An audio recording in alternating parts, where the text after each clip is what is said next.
Dear students, আজি তোমালোকৰ কাৰণে মই তোমালোকৰ আগন্তুক যি অনলাইন এক্সামিনেশ্যন হ'ব সেই অনলাইন এক্সামিনেশ্যন সম্পৰ্কত দুটামান বিষয় তোমালোকৰ লগত মই আলোচনা কৰিবলৈ লৈছোঁ। আৰু ইতিমধ্যে তোমালোকৰ বহুতে মোৰ লগত ফোনত যোগাযোগ কৰি আছে যে আগন্তুক যি অনলাইন এক্সামিনেশ্যন হ'ব সেই অনলাইন এক্সামিনেশ্যনটো কাৰণে আমি কি ধৰণে প্ৰিপেয়াৰ হ'ব লাগিব বা আমি কি ধৰণে আমি দিব লাগিব, যেহেতু তোমালোকে অনলাইন এক্সামিনেশ্যন আগতে দি পোৱা নাই। গতিকে তাৰ বহুতে তোমালোকে মোৰ লগত যোগাযোগ কৰিছা আৰু গতিকে তোমালোকৰ প্ৰত্যেকৰ লগতে মই ফোনত এনেদৰে যোগাযোগ কৰি থকাত বা তোমালোকৰ প্ৰত্যেককে মই সকলো সময়তে যেহেতু সকলোখিনি কথা আমাৰ মনতো নাথাকে বা আমি ক'বলৈ কিছুমান পৰিস্থিতিত আমাৰ অসুবিধা হয়, গতিকে তোমালোকৰ সুবিধাৰ কাৰণে মই আগন্তুক যি অনলাইন এক্সামিনেশ্যন হ'ব সেই সম্পৰ্কে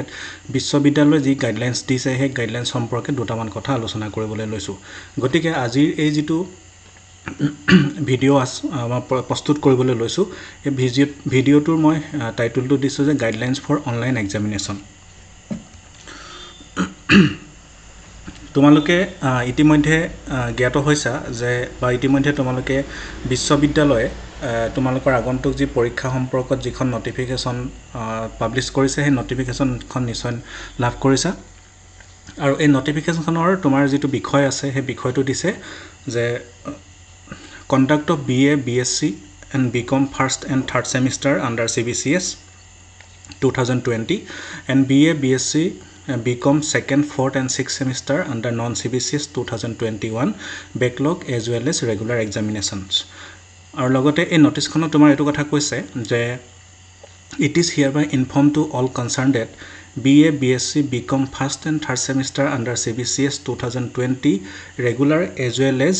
backlog examinations shall be held in blended, that is online and offline, but not open book mode.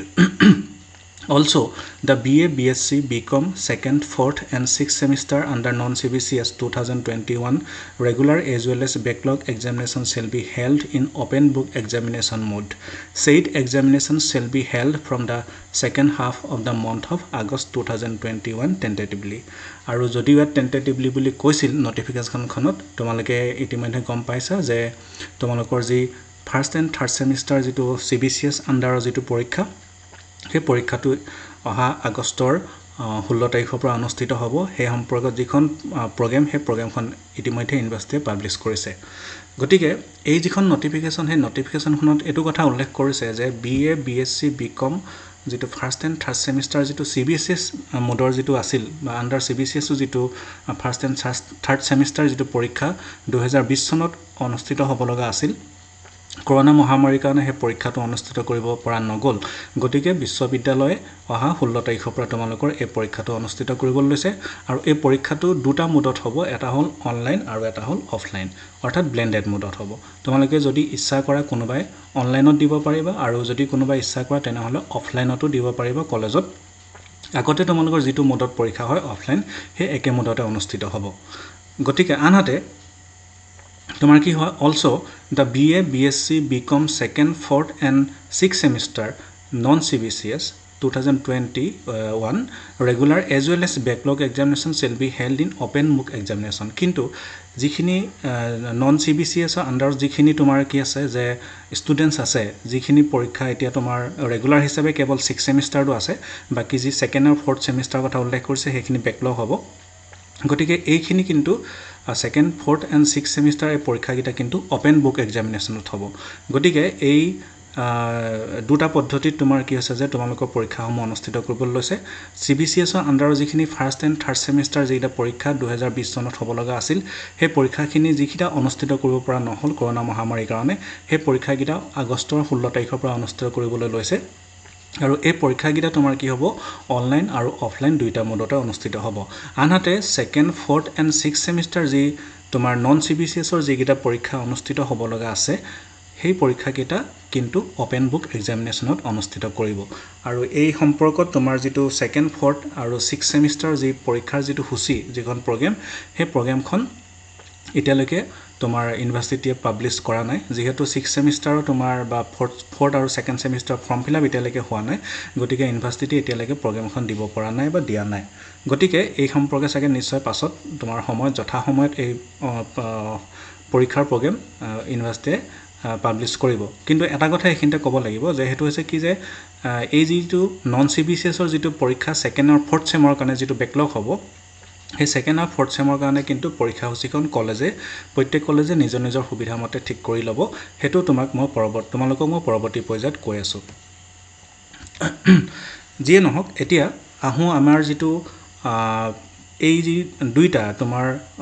CBCS আৰু নন CBCSৰ যি তোমাৰ দুটা পদ্ধতিৰ যি পৰীক্ষা অনুষ্ঠিত হ'বলৈ গৈ আছে সেই পৰীক্ষাটোত তোমালোকৰ কাৰণে বা তোমালোকে কি ধৰণে প্ৰিপেয়াৰ হ'ব লাগিব বা কি ধৰণে তোমালোকে পৰীক্ষাটোত অৱতীৰ্ণ হ'ব লাগিব সেই বিষয়ে ইউনিভাৰ্চিটি এই যিটো নটিফিকেশনখন তোমালোকে দেখি আছা স্ক্ৰিনত সেই নটিফিকেশনখনত কি ধৰণে তোমাৰ উল্লেখ কৰিছে সেই সম্পৰ্কে মই তোমালোকক দুটামান কথা ক'বলৈ লৈছো এতিয়া প্ৰথম যিটো মই যিটো বিষয়ত বা যিটো পৰীক্ষা সম্পৰ্কে তোমালোকক ক'বলৈ লৈছো হেতু হৈছে যে for second and fourth semester BA BSc BCom under non CBCS 2021 backlog examination এই যেটো তোমাৰ কি হল নন CBCS অৰ আন্ডাৰ তোমাৰ যেটো সেকেন্ড আৰু ফৰ্থ সেমৰ যেটো backlog examination হ'ব যিখিনি ব্যাক examination হ'ব সেই সম্পৰ্কে তোমালোকৰ প্ৰথম গাইডলাইনছ খনত তোমাৰ প্ৰথম সেই সম্পৰ্কে উল্লেখ কৰিছে গতিকে মই এই সম্পৰ্কতে তোমালোকক আলোচনা কৰিবলৈ লৈছো এটা প্ৰথম কথাটো হৈছে কি যে এই যেটো সেকেন্ড আৰু ফৰ্থ সেমিষ্টাৰ যেটো examination backlog examination তো হ'ব সেই পৰীক্ষাটো সম্পৰ্কত ইউনিভাৰ্চিটি নটিফিকেশনখনত উল্লেখ কৰিছে যে this examination shall be held immediately after the 6th semester BA BSc BCom non CBCS 2021 regular as well as backlog examination in open book examination mode অৰ্থাৎ তোমাৰ কি হয় যে এই আগন্তুক যি 6th সেমিষ্টাৰৰ যেটো তোমাৰ এটো কি হয় ব্যাকলগ নহয় ৰেগুলাৰ যেটো তোমাৰ পৰীক্ষাটো অনুষ্ঠিত কৰিবলৈ গৈ আছে খুব সোনকালে এই পৰীক্ষাটো অনুষ্ঠিত হ'ব আৰু এই পৰীক্ষাটো তোমাৰ হোৱাৰ পাছতে এই যেটো সেকেন্ড আৰু ফৰ্থ সেমৰ যেটো নন CBCSৰ যে সেকেন্ড আৰু ফৰ্থ সেমৰ ব্যাকলগ এক্সামিনেশন হ'ব সেই এক্সামিনেশনটো 6 সেমৰ পৰীক্ষাটো শেষ হোৱাৰ ইমিডিয়েটলি শেষ হোৱাৰ পাছতে তোমাৰ কি হ'ব যে এই পৰীক্ষাকিটা অনুষ্ঠিত কৰিবৰ কাৰণে ইউনিভাৰ্চিটিয়ে নিৰ্দেশনা দিছে এটা ইয়াত কৈছে যে এই পৰীক্ষাটো তোমাৰ কি হৈছে যে ইয়াত কৈছে as done earlier in case of BA BSc first and fifth semester backlog examination 2020 for those courses which were postponed due to COVID-19 pandemic WEF অৰ্থাৎ with effect from 26/4/2021 তাৰমানে 26 তোমাৰ এপ্ৰিলৰ পৰা যিখিনি পৰীক্ষা হটাই দিয়া হ'ল সেই পৰীক্ষাখিনি তোমাৰ এটা কি হ'ব ব্যাকলগ হিচাপে ইয়াতে বিবেচনা কৰা হৈছে সেই পৰীক্ষাখিনি 6 সেমিষ্টাৰ পৰীক্ষা শেষ হোৱাৰ পাছতে ইমিডিয়েটলি ইউনিভাৰ্চিটি অনুষ্ঠিত কৰিবৰ কাৰণে নিৰ্দেশনা দিছে The examination shall be conducted by the respective college মই ইতিমধ্যে উল্লেখ কৰিছিলো তোমালোকৰ যে এই যেটো ব্যাকলগ এক্সামিনেশন হ'ব সেকেন্ড আৰু ফৰ্থ সেমৰ কাৰণে নন CBCSৰ সেই পৰীক্ষাখিনি কলেজে নিজে নিজে কন্ডাক্ট কৰিব The individual college can prepare the examination routine and circulate it among the candidates আৰু যেহেতু নিজে নিজে অনুষ্ঠিত কৰিব গতিকে কলেজে নিজৰ সুবিধা মতে পৰীক্ষাৰ যিখন প্ৰগ্ৰাম আছে যিখন ৰুটিন আছে সেই প্ৰগ্ৰামখন তোমালোকৰ কি হয় কলেজে নিজে প্ৰস্তুত কৰি ল'ব আৰু তোমালোকৰ সুবিধাৰ কাৰণে হেখিনি তাতে পাবলিশ কৰিব কলেজে পাবলিশ কৰিব নোটিছ বৰ্ডত দিব নহলে সোশ্যাল মিডিয়া কিবা কিবি তোমাৰ ব্যৱস্থাৰ জৰিয়তে তোমালোকক হেতু অৱগত কৰিব আনহাতে এই পৰীক্ষাটো তোমাৰ আৰু এটা উল্লেখযোগ্য দিশ হ'ল হেতু হৈছে কৈছে যে question paper shall be prepared by the respective college যি ধৰণে পৰীক্ষাটো নিজে পাতিব পৰীক্ষাৰ প্ৰগ্ৰাম নিজে বনাব আৰু লগতে কৈছে যে এই যেটো সেকেন্ড আৰু ফৰ্থ সেমৰ যেটো ব্যাকলগ এক্সামিনেশন হ'ব সেই এক্সামিনেশনটো কোৱেশ্চন পেপাৰ খিনিও তোমাৰ কি হ'ব কলেজে ৰেসপেক্টিভ ডিপাৰ্টমেন্টে তোমাৰ হেখিনি প্ৰস্তুত কৰিব বা হেটা সেট কৰিব এটা আনহাতে কোৱেশ্চন সম্পৰ্কত এটা কথা কৈছে এই নটিফিকেশনখনত হেতু হৈছে কি যে subjective question shall be given to the candidates with suitable number of options giving equal importance or weightage to each unit of the entire syllabus of a course আৰু এই যেটো কোৱেশ্চন পেপাৰ কলেজে যেটো নিজে প্ৰস্তুত কৰিব ডিপাৰ্টমেন্টৰ ফেকাল্টি সকলে যেটো নিজে প্ৰস্তুত কৰিব গতিকে এটোত কি বুলি কৈছে যে এই কোৱেশ্চনখিনি যেটো প্যাটাৰ্ন হ'ব সেই প্যাটাৰ্নটো হ'ব সাবজেক্টিভ কোৱেশ্চন ইয়াতে কোনো অবজেক্টিভ টাইপ কোৱেশ্চন বা মাল্টিপল চয়েস কোৱেশ্চন ইয়াতে দিবৰ কাৰণে মানা কৰিছে ইয়াতে তোমাৰ কি হ'ব কেৱল সাবজেক্টিভ কোৱেশ্চন হে হ'ব আৰু সাবজেক্টিভ কোৱেশ্চনত তোমালোকৰ হোল সিলেবাস কভাৰ কৰি পিনি ইয়াতে প্ৰস্তুত কৰিবলৈ নিৰ্দেশনা দিছে অৰ্থাৎ যেটো তোমালোকৰ সাধাৰণতে 5টা ইউনিট থাকে 5টা ইউনিটক সমানে ইকুৱেলি তোমাৰ কি হয় ইকুৱেলি তোমাৰ এটো ইম্পৰ্টেন্স দি ইকুৱেলি ওয়েটেজ দি পিনি এই যিটো কুৱেশ্যন পেপাৰখন ছেট কৰিবলৈ দিছে আনহাতে কৈছে যে দ্য কুৱেশ্যন পেপাৰখনত তোমাৰ কি আছে যিমান এটা multiple or suitable number of options তাতে দিবলৈ দিছে তোমালোকে যদিও তোমাৰ কি হৈছে যে 5টা কুৱেশ্যন দিব বা 3টা কুৱেশ্যন দিব তেনেকুৱা নহয় যিমান পাৰে তোমাৰ কি হয় এটা সম্ভৱত ম্যাক্সিমাম যিমানটো দিয়াটো সম্ভৱ বা যিমানটো দিয়াটো তোমাৰ উচিত হিমানলৈকে তোমাৰ অপশ্যন দিবলৈ কৈছে তাৰ পৰা তোমালোকে নিজৰ পছন্দ মতে কেইটামান কুৱেশ্যন কৰিব লাগিব The questions should be devised in a manner so as to assess the interpretation and application of knowledge, comprehension skill and critical thinking skill rather than only knowledge recall. অৰ্থাৎ যেহেতু তোমালোকৰ এই পৰীক্ষাটো ওপেন বুক মোডত হ'ব গতিকে open book examination বা open book মোডত হোৱাৰ কাৰণে তোমালোকে এইটো নাভাবিবা যে আমি কিতাপ চাই ডাইৰেক্ট কিতাপৰ পৰা আমি উঠাই দিব পাৰিম কিন্তু তোমালোক কুৱেশ্যনবোৰ এনেধৰণে ছেট কৰা হ'ব যাতে তোমালোকে কি হয় নিজে নিজে তাতে নিজৰ যিখিনি তোমালোকে আণ্ডাৰষ্টেণ্ডিং তোমালোকে যিটো বুজিলা তোমালোকৰ যিটো নলেজ বিষয়বস্তুৰ ওপৰত সেইটো তোমালোকে নিজে কিতাপ চাই হ'লেও নিজে নিজে এক্সপ্লেইন কৰি পিনি সেইটো লিখিব পাৰা গতিকে কুৱেশ্যনবোৰ তেনেকুৱা ধৰণে ছেট কৰা হ'ব আনহাতে কৈছে যে কুৱেশ্যন শিল B based on 25% of the total marks assign in a course of paper অৰ্থাৎ তোমালোকৰ যিটো কুৱেশ্যন পেপাৰ আহিব তাৰ তোমাৰ কি হ'ব কেৱল 25%হে তোমালোকে কৰিব লাগিব সেইকাৰণে কৈছে কুৱেশ্যন শিল B based on 25% of the total marks assign in a course of paper অৰ্থাৎ তোমালোকৰ কি হৈছে যে তোমালোকৰ এখন পেপাৰ তোমাৰ কি হৈছে যে 80 মাৰ্কছৰ তোমাৰ সাধাৰণতে থাকে 20 মাৰ্কছ তোমাৰ ইণ্টাৰনেল এছেছমেণ্ট সেইখিনি অলৰেডি হৈ আছে গতিকে 80 মাৰ্কছৰ তোমাৰ যিটো 25% যিটো আছে অৰ্থাৎ 20 মাৰ্কছ সেই 20 মাৰ্কছৰ কুৱেশ্যনহে তোমালোকৰ কৰিব লাগিব অৰ্থাৎ তোমালোকক যদিও 20 মাৰ্কছ কৰিব লাগিব হয়তো 5টা ইউনিটৰ পৰা তোমালোকে 5টা কুৱেশ্যন দিব তাৰ পৰা যদি 10 মাৰ্কৰ কুৱেশ্যন আহে তেনেহ'লে এটলিষ্ট তোমালোকে 2টা কুৱেশ্যন এটেম্প কৰিলেও হ'ব আনহাতে কৈছে এৱাৰ্ডেড মাৰ্কছ চেল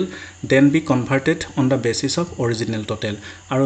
ধৰি লোৱা হওক কৈছে যে ইয়াতে কৈছে যে যিটো তোমালোকে সেই 20ৰ ভিতৰত যিটো নম্বৰ পাবা সেই নম্বৰটো কনভাৰ্ট কৰা হ'ব অৰ্থাৎ তোমালোকে কি হয় যে ইয়াত কৈছে 25% ৱেটেজ দিছে 80 ভিতৰত 20 নম্বৰ হ'ব ধৰি লোৱা হওক 20ৰ ভিতৰত তোমালোকে 10 পালা তেনেহ'লে হেতুক মানে মাল্টিপ্লাইড বাই 4 কৰি দিব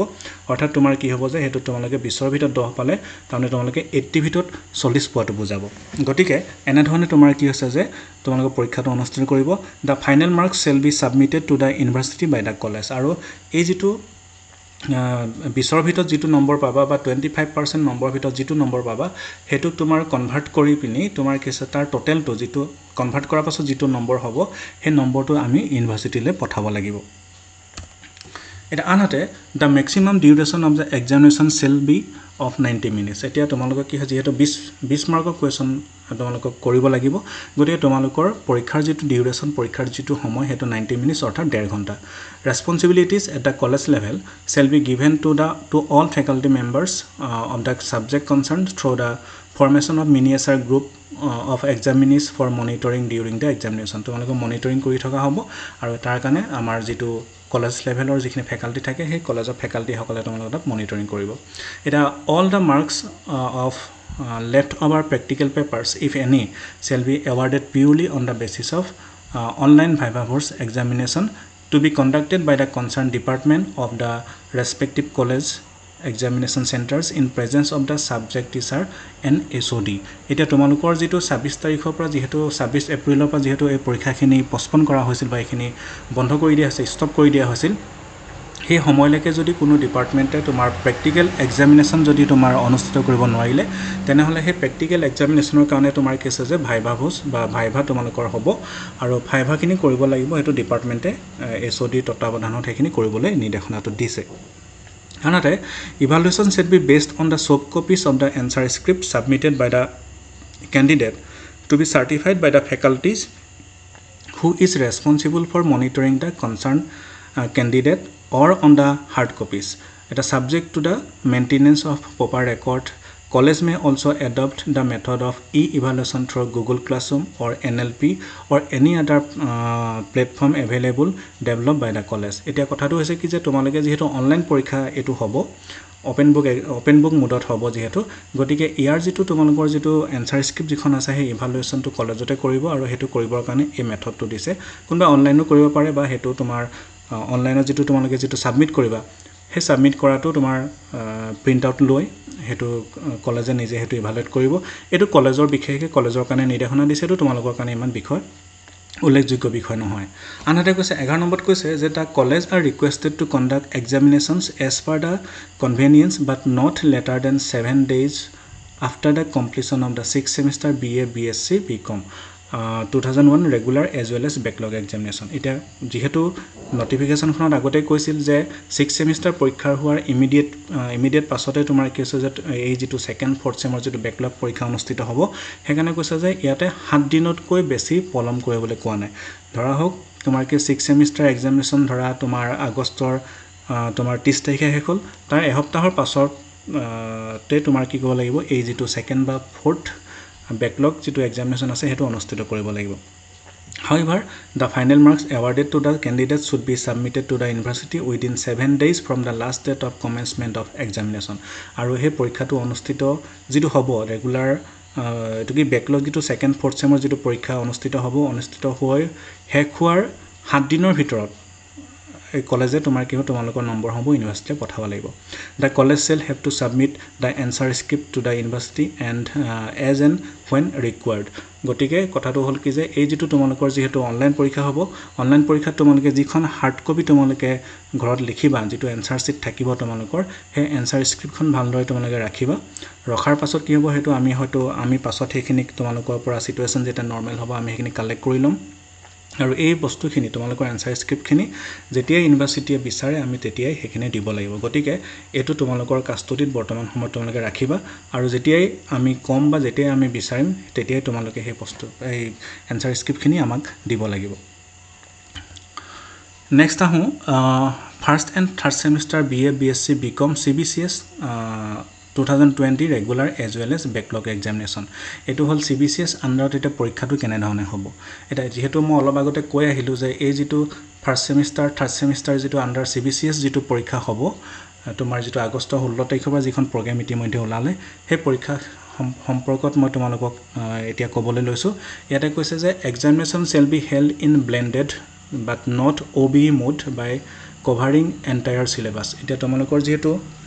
ইয়াত কৈছে ব্লেন্ডেড মোডত অনুষ্ঠিত হ'ব বুলি কৈছে গতিকে ব্লেন্ডেড মোড মানে অনলাইন আৰু অফলাইন দুইটা মোডতে অনুষ্ঠিত হ'ব মই ইতিমধ্যে উল্লেখ কৰা মতে যদি কোনোবাই ইচ্ছা কৰা তেনেহলে অনলাইন দিব পাৰিবা পৰীক্ষাটো আৰু যদি কোনোবাই ইচ্ছা কৰা যায় যে মই অনলাইন নিদু মই অফলাইন দিম গতিকে কলেজত তোমালোকে পূৰ্বে যি ধৰণে পৰীক্ষা দিয়া অফলাইন পৰীক্ষাসমূহ হে ধৰণে তোমালোকে দিব পাৰিবা কিন্তু যদিও এটো অনলাইন হ'ব পৰীক্ষাটো যদি কিন্তু এটো কি নহয় এটো OBE মোড নহয় বা এটো ওপেন বুক এক্সামিনেশন মোডত নহব আৰু এই পৰীক্ষাটো তোমাৰ কি হ'ব তোমালোকৰ যেটো এন্টায়াৰ যিখন সিলেবাস আছে তোমালোকৰ প্ৰত্যেকখন পেপাৰৰ কাৰণে যেটো এন্টায়াৰ সিলেবাস হে এন্টায়াৰ সিলেবাস কভাৰ কৰি পিনি ইয়াতে কোৱেশ্চন আহিব এটা কথাটো হৈছে যে soft copy of question paper shall be provided by the examination branch Dibrugarh university এটো কাৰণে তোমাৰ কি হ'ব যে তোমালোকৰ যেটো কোৱেশ্চন পেপাৰ আহিব হে কোৱেশ্চন পেপাৰখন তোমাৰ সফট কপি ইউনিভাৰ্সিটি কলেজ সমূহক দিব the examination routine shall be circulated through email and university website only এটা তোমালোকৰ এটো কথাটো ইনফৰ্ম হৈ গল কাৰণ তোমালোকৰ প্ৰগ্ৰামখন ইতিমধ্যে পাবলিশ কৰিলে ইয়াত কৈছে যে the examination routine shall be circulated through email and university website only এটো ইতিমধ্যে তোমালোকে লাভ কৰিলা the candidate shall have to answer only 50% of the total marks of the question paper and accordingly the evaluation work shall be made only at the college examination center এটা যদিও তোমালোকৰ সম্পূৰ্ণ সিলেবাসখন cover কৰি পিনি তোমাৰ কি হ'ব যে এটো কোৱেশ্চনখন আহিব বা প্ৰশ্নসমূহ আহিব তথাপিতো তোমালোকে কিন্তু তাৰ কি হ'ব 50% হে কৰিব লাগিব এটা তোমালোকৰ যেটো এন্টায়াৰ সিলেবাস কভাৰ কৰি 80 মাৰ্কছৰ কোৱেশ্চন সাধাৰণতে আহে বা আৰু হে 80% অফ কোৱেশ্চনে তোমালোকৰ আহিব কিন্তু তাৰে তোমালোকৰ বাছি 50% নম্বৰ কৰিব লাগিব অৰ্থাৎ 80 ৰ তোমাৰ যেটো 50% হ'ব তোমালোকে 40 নম্বৰ তাৰ পৰা কৰিব লাগিব হেকানে কৈছে the candidate shall have to answer only 50% of the total marks of the question paper তোমালোকে 80 নম্বৰ ভিতৰত তোমালোকে 50% অৰ্থাৎ 40 নম্বৰ তোমালোকে প্ৰশ্ন কৰিব লাগিব and accordingly the evaluation work shall be made only at the college examination center আৰু তোমালোকৰ এই যেটো পৰীক্ষা বহিসমূহ হে পৰীক্ষা বহিসমূহ আমি কলেজতে নিজ কলেজত টিচাৰ সকলে এখিনি ইভালুৱেট কৰিব লাগিব evaluated awarded marks after doubling shall then be submitted to the university examination branch by the college following the examination branch guidelines এটা কথাটো হৈছে কি যেহেতু 40 মাৰ্কছৰ হ'ব বা 50% তোমালোকে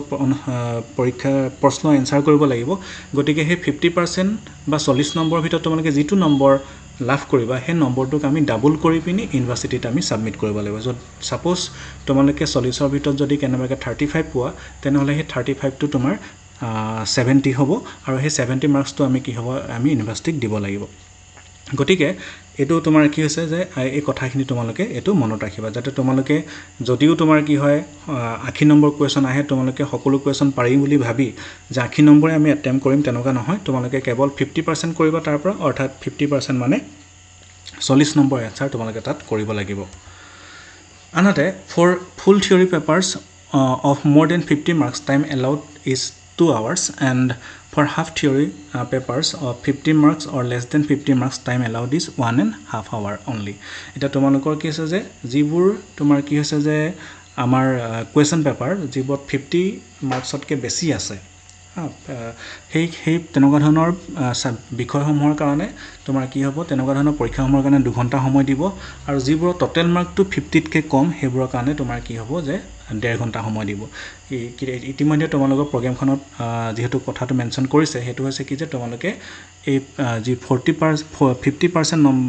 নম্বৰ কৰিবৰ কাৰণে যেটো সময় তোমালোকক দিব হেতু 2 ঘণ্টা দিব কাৰণ তোমালোকৰ যেটো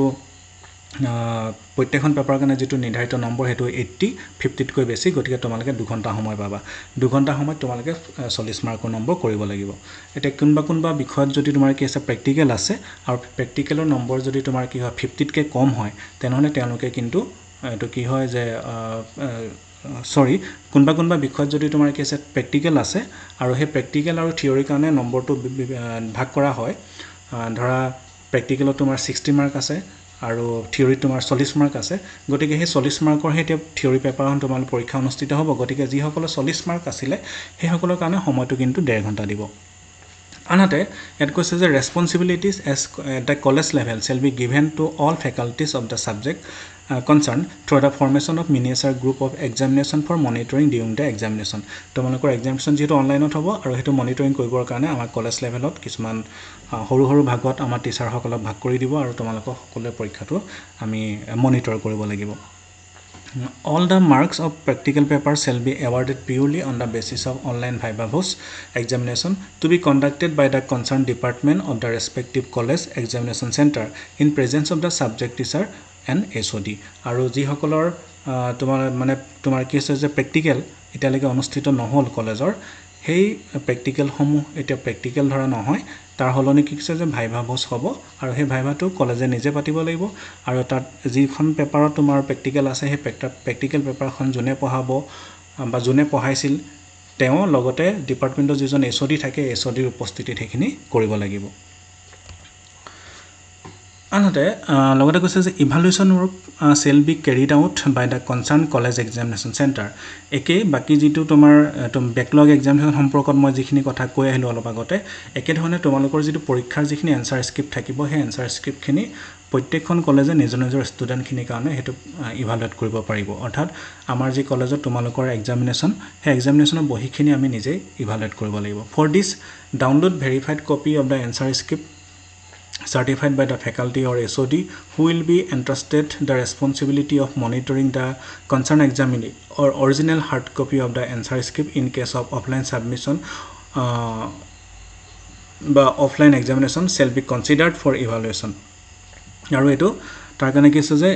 তোমাৰ এই যেটো অনলাইন সাবমিশন তোমালৈ কৰিবা হেখিনি SOD এ ভেৰিফাই কৰি দিয়া পাছত তোমাৰ ৰেসপেক্টিভ যিজন ফেকাল্টি তোমাৰ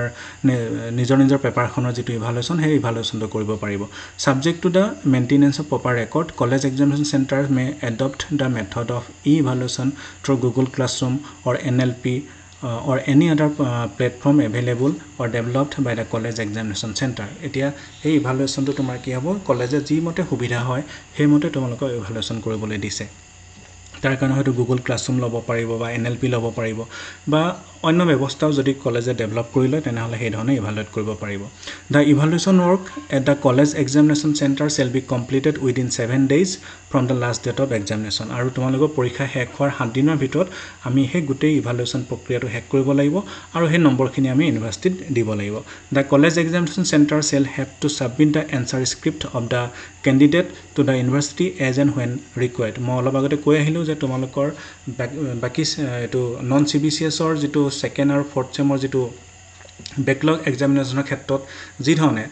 এনসাৰ স্ক্ৰিপ্টসমূহ আমি ইউনিভাৰ্চিটিত যেতিয়াই বিচাৰ তেতিয়াই দিব লাগিব ঠিক একে ধৰণে তোমালোকৰ ক্ষেত্ৰটো একেই হ'ব গতিকে তোমালোকৰ যেটো যিসকলে অনলাইন পৰীক্ষা দিবা তেওঁলোকৰ যেটো তোমালোকে যেহেতু অনলাইন পৰীক্ষা দিলে তোমালোকে সফট কপি আমাক জমা দিবা গতিকে তোমালোকৰ লগত যেটো অৰিজিনাল কপিটো থাকি যাব হেতু তোমালোকে নিজেই নিজৰ কাষ্টডিত ৰাখি থবা যেতিয়াই পৰিস্থিতি তোমাৰ স্বাভাৱিক হ'ব যেতিয়াই সিচুৱেচন নৰ্মেল হ'ব তেতিয়াই তোমালোকে আমাক কলেজত হেখিনি জমা দিব লাগিব আৰু আমি হেখিনি ইউনিভাৰ্সিটিয়ে যদি বিচাৰে তেনেহলে আমি হেখিনি জমা দিব লাগিব গতিকে এটো তোমালোকে এতিয়া আমাৰ কলেজত তোমালোকৰ অৰিজিনাল এনসাৰ স্ক্ৰিপ্টটো জমা নিদিয়ালৈকে সেই এনসাৰ স্ক্ৰিপ্টটো তোমালোকৰ নিজৰ কাষ্টডিত ৰাখিব লাগিব কিন্তু এটা কথা মনত ৰাখিবা যে তোমালোকে নিজেই ঘৰত ৰাখিছা বুলি যে হেতু কিবা ম্যানিপুলেট কৰিম বা অলমান ভালদৰে লিখো বা পেজটো অলমান কিবা এটা বেয়া হল হেতু আকৌ পুনৰ ভাল কৰি দিও সেই কামটো তোমালোকে কৰিবলৈ তাত নাযাবা গতিকে কাৰণ কেলে যে তোমালোকে যেহেতু সফট কপিটো আমাক জমা দিবা গতিকে সেই সফট কপিটোৰ লগত এজ ইট ইজ অৰিজিনাল কপিটো হ'ব লাগিব এইখিনিতে এটা কথা নোট হিচাপে দিছে এট কৈছে যে to maintain the sensitive of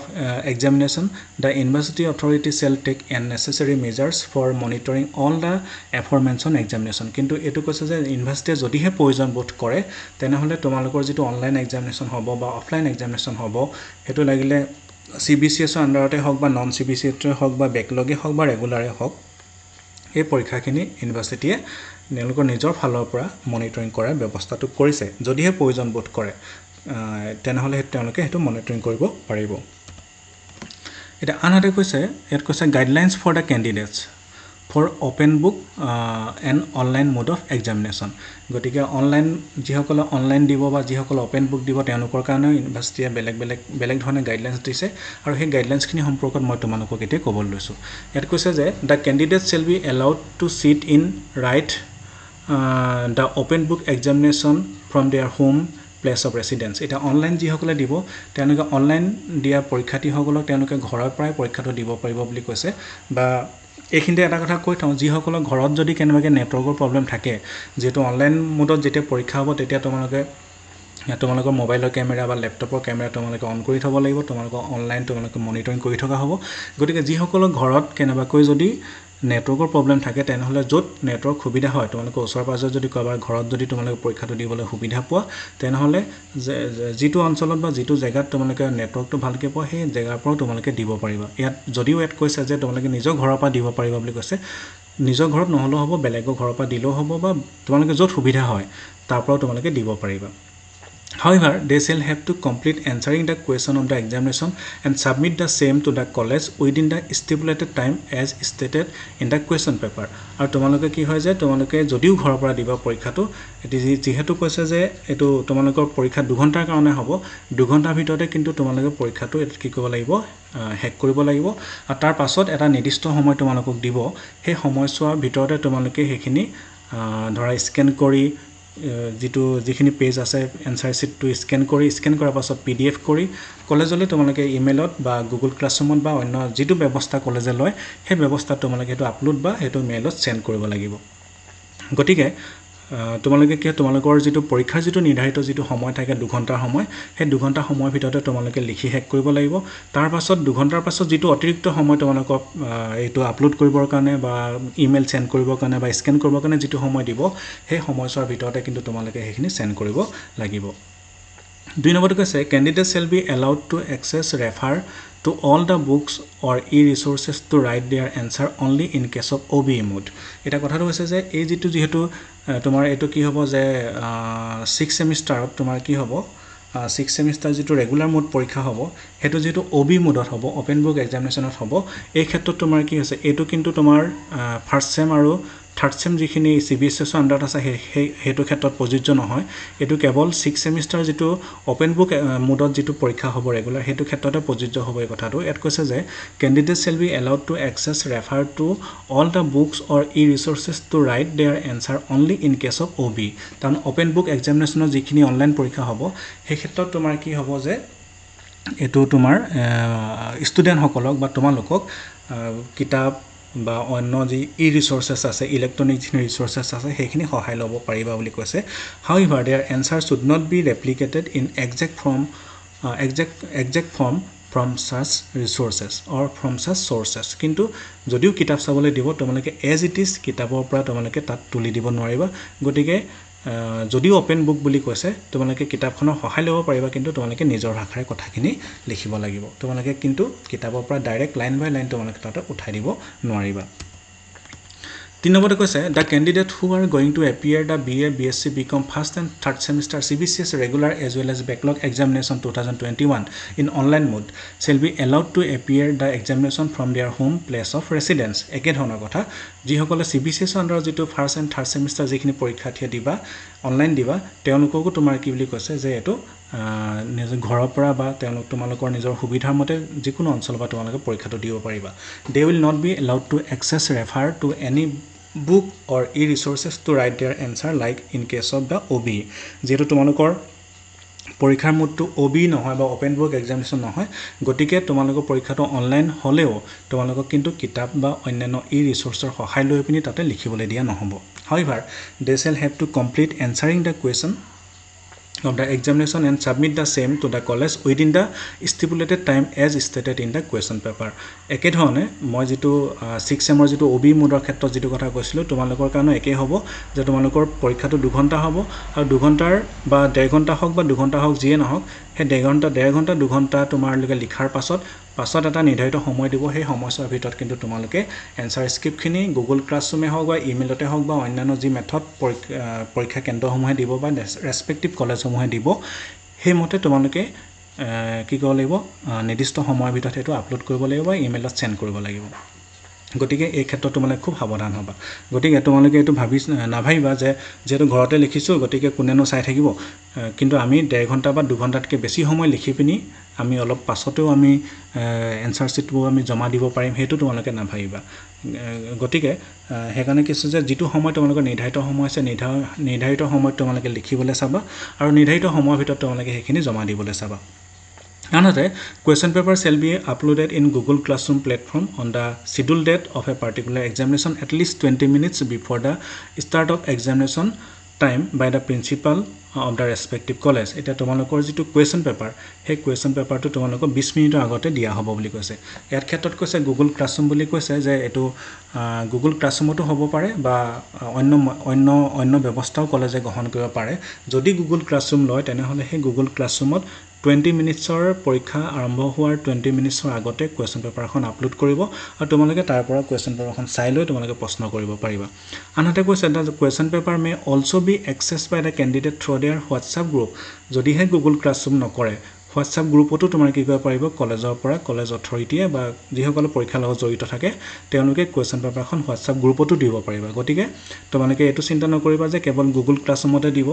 Google Classroomত নলৈ WhatsApp গ্ৰুপতো কোৱেশ্চন পেপাৰখন দিব পাৰিব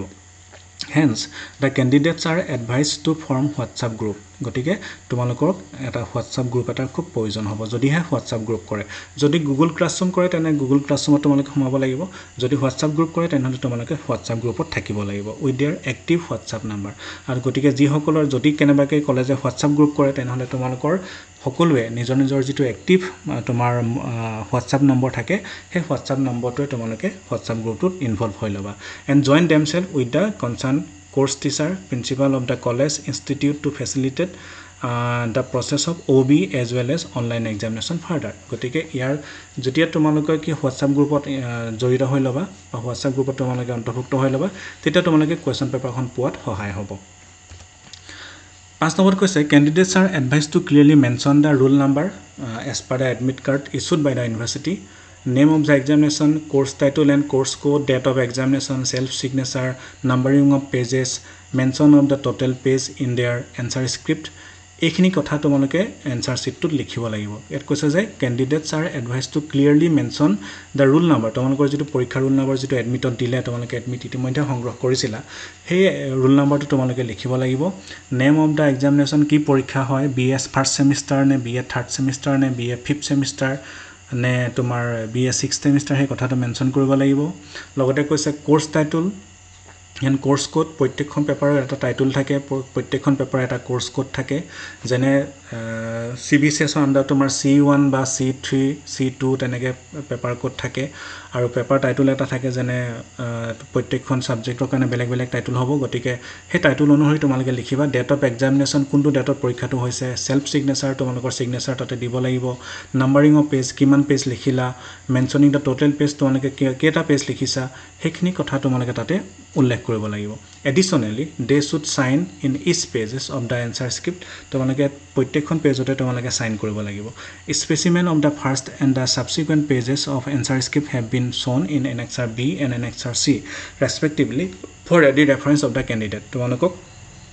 এই নটিফিকেশনটোৰ একেবাৰে হেকত Annexure B আৰু C হিচাপে তাৰ দুটা স্পেচিমেন কপি দিছে তোমালোকৰ এনসাৰ শিটটো কেনেকুৱা হ'ব লাগিব তাৰ এটা স্পেচিমেন কপি দিছে হেতু মই পাছত তোমালোকক দেখুৱাই আছো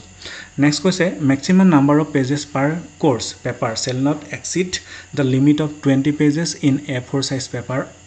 for OBE mode এটা যিসকলে OBE মোডত পৰীক্ষা দিবা যেনে 6 সেমিস্টাৰ যিসকলে দিবা হে 6 সেমিস্টাৰ দিয়া সকলে কিন্তু 20 পেজতকে তোমালোকে বেছি লিখিব নোৱাৰিবা গতিকে তোমালোকে চাবা তোমালোকে 20 পেজৰ ভিতৰত গোটেই আনসাৰখিনি লিখি হেক কৰিব লাগিব কিন্তু আনহাতে কৈছে যিসকলে ফাৰ্স্ট সেমিস্টাৰ আৰু থাৰ্ড সেমিস্টাৰ পৰীক্ষা দিব নন CBCS আন্ডাৰত তেওঁলোকৰ কাৰণে এটা বেলেগ এটা গাইডলাইনছ দিছে হেতু হৈছে কৈছে যে there shall be no limit of papers to be used by the candidates for answering the questions in case of online mode examination which is not in the form of OBE যিসকল OBE মোডত পৰীক্ষা নহয় তেওঁলোকে কিন্তু তেওঁলোকৰ কাৰণে কোনো page লিমিটৰ কথা দিয়া নাই কিন্তু যদিও পেজ লিমিটৰ কথা দিয়া নাই মই তোমালোকৰ কাৰণে এটা কথা এখিনতে উল্লেখ কৰিছো সেইটো হৈছে পৰাপক্ষত তোমালোকে কম পেজত লিখিবলৈ চাবা বস্তুখিনি যেতিয়া তোমালোকে যদি 40 মাৰ্কছৰ কাৰণে যদি 40 পেজ তোমালোকে লিখা তেনেহলে কিন্তু সেই বস্তুটোত আপলোড কৰিবৰ কাৰণে বা তোমাৰ এটো ইমেইলত সেন্ড কৰিবৰ কাৰণে বা হোৱাটসএপত সেন্ড কৰিবৰ কাৰণে যথেষ্ট সময়ৰ প্ৰয়োজন হয় যাৰ কাৰণে তোমালোকৰ এটো কি হ'ব যে নিৰ্ধাৰিত সময়ত সেই বস্তুটো সেন্ড কৰা নহব পাৰে গতিকে তোমালোকে যদিও পেজ লিমিটৰ কথা দিয়া নাই তোমালোকে পাৰিলে চাবা 20 পেজৰ ভিতৰতে লিখি হেক কৰিবলৈ চাবা হেতু মোৰ ফালৰ পৰা তোমালোকলৈ এটা অনুৰোধ আনহাতে কৈছে candidates should write the answer in the OBE online mode with either blue or black ball point only তোমালোকে ইয়াতে কৈছে যে কেৱল dot PAN ball pen point use কৰিবা কালাৰৰ কথা কৈছে ব্লু হলো হ'ব ব্ল্যাক হলেও হ'ব কিন্তু তোমালোকে সিয়াহি পেন ইউজ নকৰিবা কেলে সিয়াহি পেন ইউজ কৰিব নালাগে কাৰণ যেতিয়া স্ক্যান কৰিবা সিয়াহি পেজে লিখিলে সাধাৰণতে পেজ কিছুমান পেজৰ মানদণ্ড যদি বেয়া হয় তেনেহলে হেতু বিওপি যোৱাৰ চান্স থাকে গতিকে পৰাপক্ষত তোমালোকে এটো কি কৈছে যে বল পইণ্ট পেন ইউজ কৰিবা আৰু পৰাপক্ষত তোমালোকে কি কৰিবা সিয়াহি পেন তোমালোকে ইউজ নকৰিবা আৰু এটো হেকানে ইউনিভাৰ্সিটি গাইডলাইনৰ সেটো কথাটো মেনশন কৰি দিছে যে you should not use ink pen হেকানে কৈছে for that purpose you should use only blue or black ball point pen However, in case of specific illustration drawing, pencil and other colors may also be used. কিন্তু তোমালোকৰ যদি কেনেবাকে diagram আঁকিব লগা হয় কাৰবাৰ যদি চাৰ্ট আঁকিব লগা হয় কাৰবাৰ যদি এটো এনেকুৱা ধৰি থাকে ইকনমিক্সৰ ষ্টুডেন্ট সকলে বিশেষকৈ যিসকলে ডায়াগ্ৰাম থাকিব বা কিবা থাকিব বা এডুকেশ্যনৰ যিসকলে এটো কিবা তেনেকুৱা গ্ৰাফত যদি ইউজ কৰিব লগা হয় সেই ক্ষেত্ৰত তোমালোকে পেন্সিল বা অন্য কালাৰ পেন্সিল ইউজ কৰিব পাৰিবা হেতু তোমালোকৰ তাতে উল্লেখ কৰিছে Another question, word limit may be specified by a paper setter for answering a question. In such a case, it will be mentioned in the question paper and the candidate are advised to comply with that. It has কথাটো হৈছে কি যে যদি যেহেতু তোমালোকৰ যিসকলে OBE মোডত পৰীক্ষা নিদিয়া তেওঁলোকৰ যেহেতু পেজ লিমিটৰ কথাটো ইয়াত দিয়া নাই গতিকে তোমালোকে কি কৰিবা যে কিন্তু সেই ক্ষেত্ৰত যদিও পেজ লিমিটৰ কথা নাই কিন্তু কোৱেশ্চন পেপাৰত বা কোৱেশ্চনৰ এগেইনষ্টত কিন্তু এটা কথা মেনশন থাকে যে ইমান ওয়াৰ্ডৰ ভিতৰত তোমালোকে এনসাৰটো হেক কৰিব লাগিব গতিকে তোমালোকে সেই এনসাৰটো হিমানটা ওয়াৰ্ডৰ ভিতৰতে তোমালোকে হেক কৰিবলৈ চাবা 10 নম্বৰত কৈছে the candidate shall have to submit the scanned copies of their answer script in PDF format to the Google Classroom link from where they had downloaded their question paper এতিয়া তোমালোকে পৰীক্ষা শেষ হোৱাৰ পাছত তোমালোকে যিখিনি এনসাৰ শিট লিখিলা সেই এনসাৰখিনি তোমালোকে ভালদৰে স্ক্যান কৰি PDF কৰি পিনি তোমালোকে Google Classroomত তোমালোকে হিনে আপলোড কৰিব লাগিব যেটো Google Classroomৰ পৰা তোমালোকে কোৱেশ্চন পেপাৰখন ডাউনলোড কৰিছিলা বা ইয়াৰ পৰিৱৰ্তে তোমালোকে Google Classroom যদি নিদিয়ে তেনেহলে কি কয় if a candidate fails to submit the answer script through Google Classroom within the stipulated time they may email the same to the concerned course teacher HOD principal as advised by the authority of the concerned examination center যদি Google Classroomত upload কৰিবলৈ সক্ষম নোহোৱা তেনেহলে তোমালোকে ইমেইলতো প্ৰশ্নখিনি পঠাব পাৰিবা বা answer শিটটো পঠাব পাৰিবা the submission process should be completed within 30 minutes from the completion of the examination hour গতিকে তোমালোকৰ যেটো যদি পৰীক্ষাটো 12 বজাত শেষ হয় তোমালোকে 12:30 বজাৰ ভিতৰত সেই গোটেই কামটো হেক কৰিব লাগিব গতিকে এই ক্ষেত্ৰত তোমালোকে খুব সচেতন হ'বা Candidates are advised to use Microsoft Lens, Adobe Scan, Doc Scanner or such app suitable for scanning and sending the answer script in PDF format by using their smartphone. তোমালোকৰ এইটো কি হয় যে ইয়াতে স্ক্যান কৰিবৰ কাৰণে কেইটামান তোমাৰ দিছে স্ক্যানৰ নাম দিছে মাইক্ৰসফট লেন্স দিছে এডোবি স্ক্যান দিছে ডক স্ক্যানাৰ দিছে কেম স্ক্যানাৰ আছে তোমালোকৰ সুবিধাৰ মতে যেটো হয় যেটো তোমালোকে মানে ইউজাৰ ফ্ৰেন্ডলি যেটো আছে যেটো ইউজ কৰিবৰ কাৰণে সুবিধা হয় তোমালোকৰ হে তেনেকুৱা এটা তোমালোকৰ স্ক্যানাৰ তোমালোকে মোবাইলত ৰাখি লবা আৰু হেতুৱে স্ক্যান কৰি পিডিএফ কৰি তোমালোকে হে ফাইলটো তোমালোকে গুগল ক্লাছৰুমে হওক বা ইমেইলতে হওক বা অন্য কিবা ব্যৱস্থাই হওক তাতে তোমালোকে সেন্ড কৰিব পাৰিবা Candidates may also submit their original handwritten copies of the answer script to the concerned college examination center within 60 minutes from the completion of the examination hour, wherein timely submission of the same copy in soft from is a must. আনহাতে কৈছে যে তোমালোকে কথাটো কৈছে যে ইয়াত যিসকলে তোমাৰ কি বুলি কৈছে যে যিসকলে এটাত কৈছে যে অনলাইন সাবমিট কৰিবলৈ অসুবিধা হয় তেওঁলোকে কোনবাই যদি ইচ্ছা কৰা তেনেহলে অৰিজিনাল কপিটো হাৰ্ড কপিটো তোমালোকে যেটো লিখিছিলা সেই কপিটোকে তোমালোকে কলেজত আহি পিনি জমা দিব পাৰিবা কিন্তু এটো কম্পালসৰি নহয় ইয়াত কৈছে যে candidates may also submit their original handwritten copies of the answer script to the concerned college examination center within 60 minutes from the completion of the examination hour পৰীক্ষা শেষ হোৱাৰ 1 ঘণ্টাৰ ভিতৰত তোমালোকে কিন্তু হেতু জমা দিব লাগিব wherein timely submission of the same copies in soft form is a must কিন্তু তোমালোকে যদিও হেতু দিয়া কিন্তু কথাটো হৈছে কি যে তাৰ এটা সফট কপিটা তোমালোকে জমা দিব লাগিব the submitted hard copies must be verified and certified by the concerned faculty or SOD who will be entrusted the responsibility of monitoring the concerned examinee to ensure the originality and timely submission of the same in such cases the COVID-19 protocol should be maintained properly at the both end এটা হেগানে কৈছে যে তোমালোকে যদিও hard কপিটো দিবা কিন্তু এটো তোমাৰ কি হৈছে যে এটো সফট কপি এটা দিব লাগিব আৰু সেই হাৰ্ড কপিটো তোমালোকে কোনো ধৰণৰ ম্যানিপুলেট কৰিব নোৱাৰিবা আৰু এই হাৰ্ড কপিটো জমা দিবলৈ হওঁতে সম্পূৰ্ণৰূপে কোভিড প্ৰটোকল মানি চলিব লাগিব এটা ফৰ অফলাইন এক্সামিনেশন যেহেতু ফাৰ্স্ট সেমিস্টাৰ থাৰ্ড সেমিস্টাৰ কাৰণে অনলাইন অফলাইন দুইটা হ'ব ব্লেন্ডেড মোডৰ হ'ব যিসকলে অফলাইন দিবা তেওঁলোকৰ কাৰণে এটা দিছে এত কৈছে যে the candidates who are going to appear the BA BSc BCom first and third semester CBCS regular as well as backlog examination 2020 in offline mode may be allowed to appear the examination from their respective college examination center in strict compliance with the COVID-19 protocol issued by the competent authority from time to time. যিসকলে offline দিবা তেওঁলোকে offline আগৰ দৰে দিব পাৰিবা কিন্তু এই ক্ষেত্ৰত তোমালোকে কি হ'ব লাগিব সম্পূৰ্ণৰূপে আমি কোভিড প্ৰটোকল মানিব লাগিব এতিয়া এইখিনি হল তোমালোকৰ প্ৰধান গাইডলাইনছ যেটো গাইডলাইনছ তোমালোকে কি হৈছে যে এটো ইউনিভাৰ্সিটি তৰফৰ পৰা প্ৰদান কৰিছে এতিয়া এইখিনি উপৰিও মোৰ নিজৰ ফালৰ পৰা মই এই গোটেই গাইডলাইনছটো অধ্যয়ন কৰি কেটামান কথা তোমালোকলৈ আগবঢ়াবলৈ লৈছো আৰু এই যিখিনি গাইডলাইনছ মোৰ নিজৰ ফালৰ পৰা দিছো সেই গাইডলাইনছখিনি মই তিনটা ভাগত ভাগ কৰিছো আৰু সেই তিনটা ভাগত ভাগ কৰা হৈছে এটা হৈছে যে পৰীক্ষাৰ আগত কি কৰিব লাগিব পৰীক্ষা চলি থকা সময়ত কি কৰিব লাগিব আৰু পৰীক্ষাৰ শেষত কি কৰিব লাগিব সেই তিনটা ভাগত ভাগ কৰি পিনি মই কিছুমান নিজাববীয়াকৈ কিছুমান কেটামান নিৰ্দেশনা তোমালোকৰ কাৰণে প্ৰস্তুত কৰিছো এই যিখিনি মোৰ নিজৰ ফালৰ পৰা যদিও প্ৰস্তুত কৰিছো এই গোটেই বস্তুখিনি তোমাৰ কি হয় ইউনিভাৰ্সিটি যিখন নটিফিকেশন আছে যেটো গাইডলাইনছ আছে তাৰ আধাৰত মই নিজে প্ৰস্তুত কৰা গতিকে তোমালোকে মই যেহেতু কৈছো যে এই মোৰ যিখিনি নিজৰ ফালৰ পৰা প্ৰস্তুত কৰা যিখিনি নিৰ্দেশাৱলী হেতু তিনটা ভাগত ভাগ কৰিছো এটা হল পৰীক্ষাৰ আগত কি কৰিবা পৰীক্ষা চলি থকা সময়ত কি কৰিবা আৰু পৰীক্ষা শেষত কি কৰিবা গতিকে সেই তিনটা ভাগত প্ৰথমতে কৈছো যে পৰীক্ষাৰ আগত আমি কি কৰিব লাগিব ইয়াত কৈছে পৰীক্ষাৰ বাবে A4 আকাৰৰ পেজ সাজু কৰি ৰাখিবা তোমালোকে এতিয়াও সাজু কৰি থব পাৰা এটা কৈছে 40 নম্বৰ প্ৰশ্ন উত্তৰ কৰিবৰ বাবে প্ৰত্যেকখন পেপাৰৰ বাবে অন্তত 15-20 খন মানকৈ পেজ লাগিব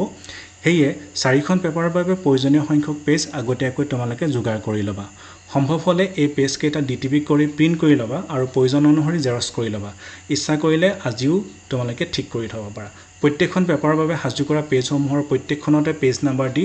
তলৰ তথ্যসমূহ শুদ্ধকৈ আগতীয়াকৈ লিখি ৰাখিবা সেই তথ্যসমূহ আছে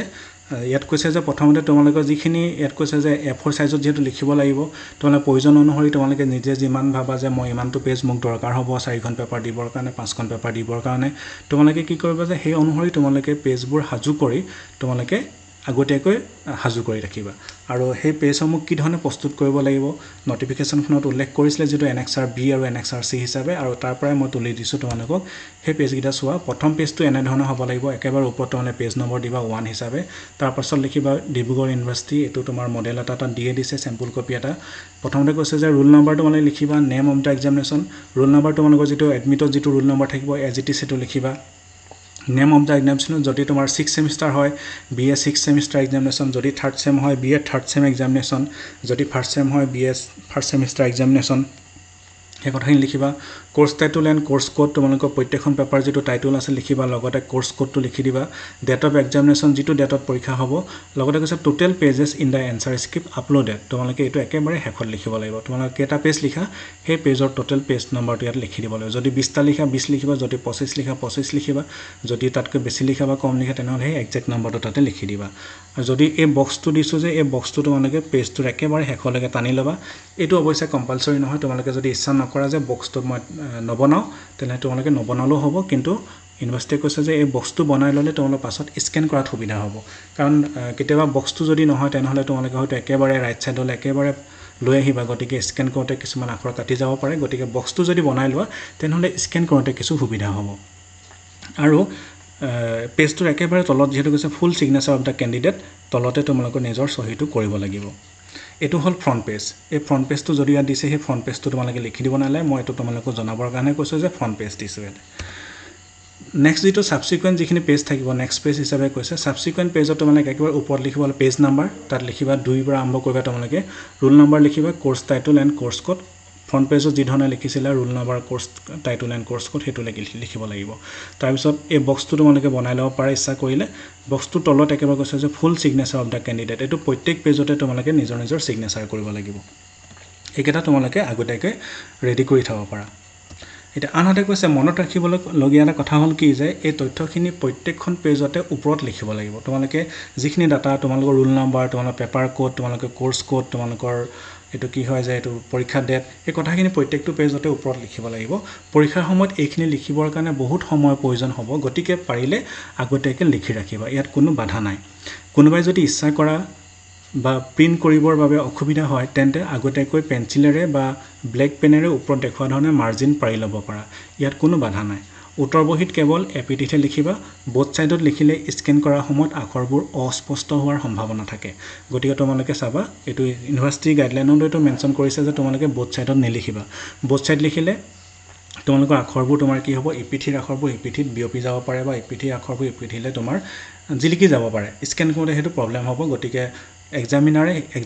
এটো ইভালুৱেট কৰোতে অখন অসুবিধাৰ সৃষ্টি হ'ব গতিকে তোমালোকক এটো হেকানে সিঙ্গল পেজত লিখিব লাগিব পৰীক্ষাত কেৱল ব্ল্যাক ব্লু বল পেন হে ব্যৱহাৰ কৰিব লাগিব গতিকে ভাল মানদণ্ডৰ ব্ল্যাক ব্লু ইংকৰ দুটামান পেন আগতে যোগাৰ কৰি লবা যাতে লিখি থকা অৱস্থাত কোনো অসুবিধা নহয় কেতিয়াবা দেখা যায় বহুতো ছোৱালী পৰীক্ষা দিবলৈ আহে অফলাইন তেওঁলোকে লিখিব সময়ত পেনটোৱে নধৰে পেনটো তোমালোকৰ তেওঁলোকে আকৌ বেলেগত বিচাৰিব লাগে যে তোমাৰ পেন আছে নে এক্সট্ৰা পেন দিয়া গতিকে তোমালোকে আগতীয়াকৈ ভাল মানদণ্ডৰ ব্ল্যাক হক বা ব্লু হক তোমালোকে বল পেন কেইটামান নিজে যোগাৰ কৰি ৰাখিবা যাতে পৰীক্ষাৰ সময়ত কোনো ধৰণৰ অসুবিধা নহয় আনহাতে মোবাইল ফোনৰ নেট পেক চেক কৰি লবা তোমালোকে মোবাইল ফোনৰ নেট পেকটো আছে নাই বা পৰীক্ষা কিদিনত যাতে শেষ হৈ না যায় হেতু চেক কৰি লবা পৰীক্ষাৰ সময়ত যাতে ডাটা শেষ হৈ না যায় এই কথাটো লক্ষ্য ৰাখিবা পৰাপক্ষত মোবাইল চাৰ্জাৰ পইণ্ট থকা সুইচ বৰ্ডৰ ওচৰত বহিবা যাতে বেটাৰী শেষ হলেও চাৰ্জ কৰিব পাৰে কিছুমান ষ্টুডেন্টৰ ধৰা মোবাইলৰ বেটাৰী ব্যাকআপটো কম থাকে গতিকে পৰীক্ষা যেটো 2 ঘণ্টা চলিব বা 1.5 ঘণ্টা চলিব 1.5 ঘণ্টা সময় কিছুমানে তাতে নেট ইউজ কৰিবা ক্যামেৰা ইউজ কৰিবা হয়তো খুব সোনকালে বেটাৰীটো শেষ হৈ যোৱাৰ চান্স থাকে যি সকলৰ বেটাৰী মানদণ্ড কম বা বেটাৰী মানদণ্ড বেয়া গতিকে পৰাপক্ষত তোমালোকে কি কৰিবা যে যত মোবাইল চাৰ্জাৰ যেটো পইণ্ট আছে সুইচ বৰ্ড আছে সুইচ বৰ্ডৰ ওচৰত তোমালোকে পৰীক্ষাটো বহিবা যাতে বেটাৰী শেষ হৈ গলো তোমালোকে চাৰ্জ কৰি পিনি চাৰ্জাৰ লগাই পিনি তোমালোকে পৰীক্ষাটো দি থাকিব পাৰা যি সকলে পাৱাৰ পইণ্ট ব্যৱহাৰ কৰা বা পাৱাৰ বেংক ব্যৱহাৰ কৰা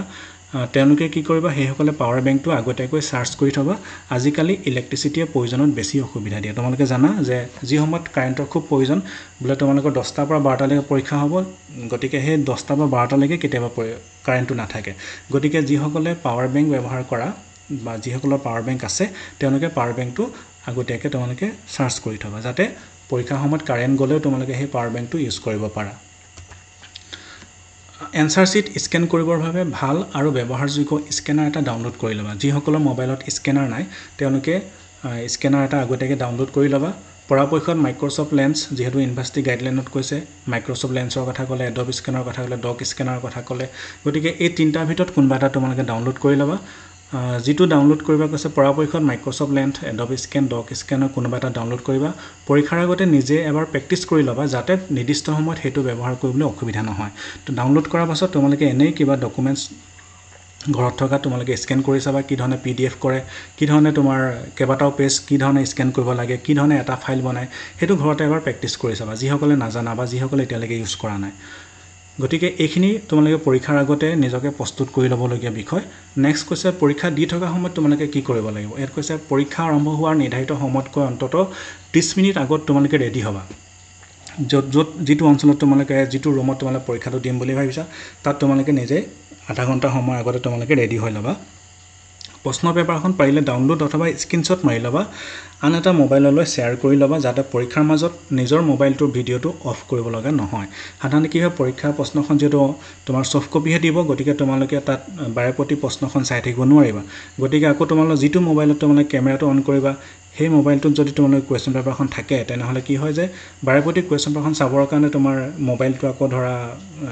কিবা হয়তো পিটিক পাটাক কৰি থাকিবলগীয়া হ'ব পাৰে গতিকে তোমালোকে পৰাপক্ষত কুৱেশ্যন পেপাৰখনৰ স্ক্ৰীনশ্বট এটা মাৰি বেলেগ বা ডাউনলোড কৰি তোমালোকে বেলেগ এটা মোবাইললৈ শ্বেয়াৰ কৰি ল'বা যাতে প্ৰয়োজনত তোমালোকে অল্টাৰনেট যিটো মোবাইল থাকিব সেই মোবাইলটোত তোমালোকে কুৱেশ্যন পেপাৰখন চাব পাৰা গতিকে সেইকাৰণে মই কৈছোঁ পৰীক্ষা আৰম্ভ হোৱাৰ নিৰ্ধাৰিত সময়তকৈ 30 মিনিট আগতে ৰেডি হ'বা প্ৰশ্ন পেপাৰখন পাৰিলে ডাউনলোড অথবা স্ক্ৰীনশ্বট মাৰি আন এটা মোবাইললৈ শ্বেয়াৰ কৰি ল'বা যাতে পৰীক্ষাৰ মাজত নিজৰ মোবাইলটোৰ ভিডিঅ'টো অফ কৰিব লগা নহয়